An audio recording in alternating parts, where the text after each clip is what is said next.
ইসলামী আন্দোলন বাংলাদেশ ফতুল্লাহ ইউনিয়ন শাখার সংগ্রামী সভাপতি হাজী মোহাম্মদ রুবেল।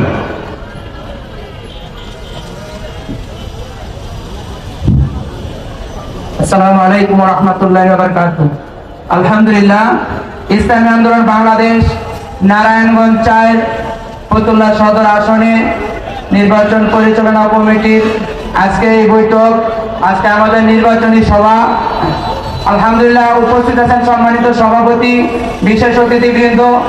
আমি ফতুল্লাহ ইউনিয়ন থেকে বলতে চাই, আলহামদুলিল্লাহ ফতুল্লাহ ইউনিয়ন সর্বোচ্চ ভোট দিয়ে ইসলামী আন্দোলনের পক্ষ থেকে হাত পাকার বিজয় ছিনে আনবো ইনশাআল্লাহ।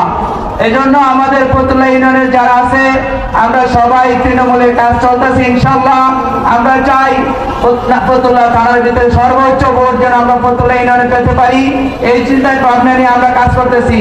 আর ইসলামকে প্রতিষ্ঠা করার জন্য আমরা কাজ করতেছি, আল্লাহর জমিনে আল্লাহর দিন আল্লাহর হুকুমত প্রতিষ্ঠা করার জন্য আমরা কাজ করে যাচ্ছি।